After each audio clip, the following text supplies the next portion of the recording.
sommes toujours le jeudi 25 septembre 2014 et c'est encore une rubrique sur la linguistique, sur la poésie, sur les suffixes.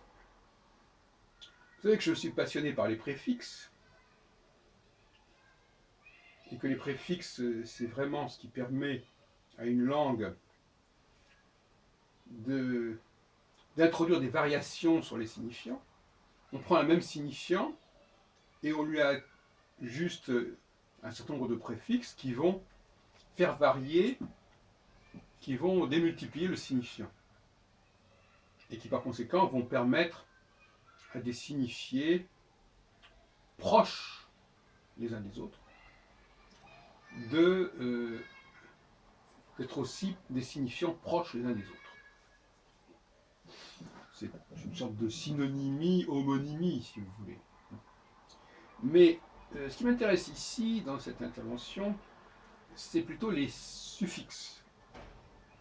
Alors, dans le cas des langues qui ont gardé les déclinaisons, et des langues qui ont gardé leur conjugaison, et on sait que l'anglais n'a pas gardé sa conjugaison, c'est-à-dire qu'il n'a plus gardé, il n'a pas ses suffixes terminaux pour marquer la morphologie de sa langue, mais il a d'autres solutions, on en a parlé dans les précédentes vidéos. Donc dans les langues qui ont une forte marque de la déclinaison et de la conjugaison, la notion de rime est une notion qui perd un peu son sens, puisque tout rime. Si je faisais rimer tous les verbes, toutes les formes en ONS de la langue française, et on en aurait des quantités si on considère que tous les verbes français, ou presque, ont une forme aux premières personnes plurielles en ONS. C'est la même chose pour l'hébreu avec les finales en IEM, et pour le russe, etc., enfin pour l'allemand, etc. Donc, ce sont des langues qui, par certains côtés, ne se prêtent pas si bien que cela à la notion de rime. Ou plus exactement, elles s'y prêtent trop bien. Si je faisais rimer tous les mots en OS de la langue espagnole, ça n'aurait aucun sens. Parce qu'il y en aurait trop. D'ailleurs, entre parenthèses, les langues comme l'espagnol ou l'italien, qui ont énormément de finales en A et O qui marquent le masculin et le féminin, là aussi, c'est pas très intéressant au niveau de la rime. L'avantage du français, c'est qu'il n'a pas cette espèce de lourdeur du marqueur final, et en ce sens-là, il peut faire des recherches au niveau de la poésie qui sont plus pointues que dans d'autres langues latines. Le français est la langue latine qui a le moins de finales marquantes pour le genre et pour le nombre. Et surtout au niveau auditif. Et un cas qui m'a spécialement intéressé et intrigué, si vous voulez, et d'ailleurs je ne suis pas sûr d'avoir abouti à une explicitation de ce cas, ce sont les mots qui se terminent par un même suffixe sans que ça ait de signification morphologique, ou du moins sans de signification grammaticale. Par exemple, si je prends tous les mots qui se terminent en INE en français, comme mousseline, etc., limousine, tous les médicaments qui sont dopamine, notamine, etc., on peut les faire rimer, effectivement, on peut faire rimer des mots qui ont les mêmes suffixes, des mots qui se terminent en INE ou en URE, comme littérature et nature, etc. Mais on se demande quelle est la raison d'être de cette suffixation et à quoi elle sert. On pense aussi, par exemple, au final en ENT, commencement, bégaiement, etc., parlement, qui sont effectivement des finales qui... Alors il y a des finales qui correspondent à des adjectifs et des finales qui correspondent à des verbes. Commencement, c'est un nom dérivé d'un verbe, commencer. Beauté, c'est un nom en T qui est dérivé d'un adjectif beau, qui en l'occurrence est un masculin. Je dis ça parce que dans beaucoup de cas, on a des formes qui sont féminines au départ. Bon. On remarque d'ailleurs que dans certains cas, quand on passe de l'anglais au français, on passe de certitude à certainty. On passe de poésie à poetry.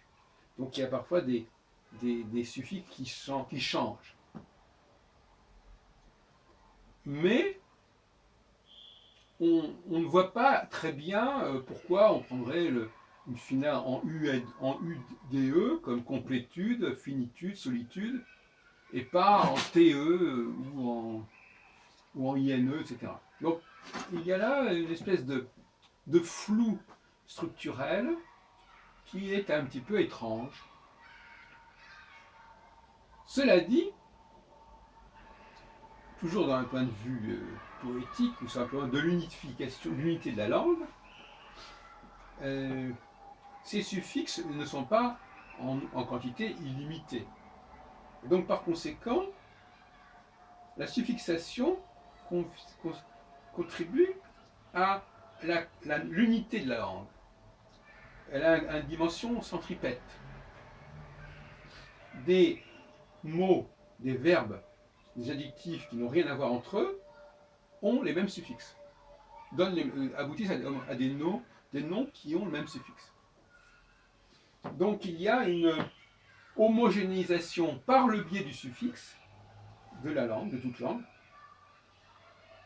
comme il y en a une par le biais du suffixe quand il s'agit de marquer une conjugaison ou de marquer une déclinaison.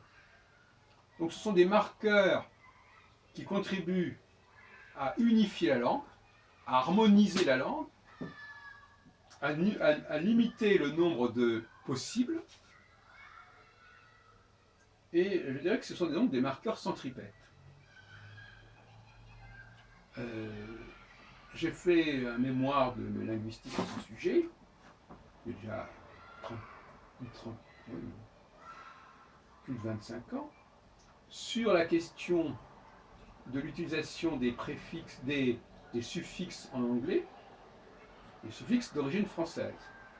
Et j'ai montré qu'une grande partie des emprunts au français, par l'anglais, pouvaient être classés autour d'un certain nombre de suffixes, je ne sais pas, d'une vingtaine de suffixes. C'est-à-dire que des milliers de mots empruntés se retrouvent s'articulant autour d'une vingtaine de suffixes. Et autrement dit, que d'autres mots peuvent être empruntés de la sorte, parce que précisément, il y a déjà le suffixe de ce mot qui est déjà utilisé pour d'autres mots. Donc ça va faciliter l'emprunt. On sait par exemple que les suffixes en français en ing, on fait fleuresse. Et qu'il n'y a aucune difficulté aujourd'hui à intégrer un nouveau mot en ing en français. Parce que la forme ing est déjà familière, est déjà pratiquée. Donc ce sont des processus qui ont une valeur de recentrage de la langue. Est-ce que c'est pour ça qu'ils ont été conçus au départ? Je n'en sais rien. Je peux soupçonner, pourquoi pas, qu'il s'agit là d'un processus de reclassement, de catégorisation, qui pouvait correspondre à une certaine structure de la société. Il fallait que le mot ne reste pas isolé, mais qu'il soit relié à un des groupes existants. Avec tout ce que ça pouvait impliquer d'ailleurs au niveau éventuellement du traitement grammatical correspondant. Voilà, c'est tout ce que je peux dire à ce sujet. Mais vous voyez bien que quand on prend la question de la langue, et quand on fait la part des préfixes et des suffixes, eh bien, on s'aperçoit que la langue est une sorte de Lego, qui est assez facile à apprendre et à maîtriser. D'autant plus que on peut effectivement, pourquoi pas, enseigner une langue par ce biais-là. Enseigner par exemple tous les mots en français qui se terminent par OET, OT, OT, par ET, par INE, etc. Des mots qui n'ont rien à voir, qui ne sont même pas synonymes. Ce sont presque des quasi-homonymes, quasi-homonymes parce qu'ils ne sont homonymes que par la fin du mot, mais qui sont l'expression d'une certaine structuration de la langue. C'est pas complètement par hasard, ou du moins, c'est pas complètement sans effet, si des mots se terminent de la même manière. On aura, comme on l'a dit, on aura d'ailleurs d'abord tendance à les rapprocher au niveau de l'euphonie, on aura tendance à les rapprocher au niveau des rimes, et probablement au niveau des associations de mots, des jeux de mots, au niveau de la publicité. La rhétorique peut jouer sur la répétition de mots qui se terminent de la même manière. Quand on étudie notamment les chansons anglaises, on s'aperçoit que, bien évidemment, ils vont être tentés, puisque les rimes sont quand même très importantes en anglais, ils vont être tentés de rapprocher des mots qui se terminent de la même manière. Alors, on ne sait pas très bien ce que ça veut dire, parce que ces mots qui se terminent de la même manière n'ont pas du tout le même sens. Mais on va quand même essayer de faire des phrases, si on peut dire, à partir de ces mots qui se ressemblent, on va faire des phrases qui vont essayer de créer un lien entre ces mots. Donc là, il y a une espèce d'invitation à la créativité sémantique, d'invitation à relier, à trouver des modes de relation, des modes de liaison entre des mots qui ne se ressemblent que par la deuxième partie de leur structure, qui est une structure qui est rajoutée, bien entendu, puisque au départ, la première partie, c'est le radical, qui est un radical adjectival ou un radical verbal. Radical, pas dans le même sens que tout à l'heure, parce que c'est un radical qui peut intégrer, comme si je dis le recommencement, il y a recommence est un radical par rapport à recommencement, mais est un préfixe qui s'ajoute à un radical qui est commencé. Bon, on ne va pas rentrer dans les détails, enfin, il faudrait faire attention à ce qu'on dit exactement. En tout cas, il y a des cheminements comme ça, des voies qui s'offrent au locuteur, qui s'offrent à l'écrivain, au poète, et qui ne sont pas uniquement de l'ordre de la conjugaison ou de la déclinaison, qui ont une autre valeur. C'est ça que je voulais dire.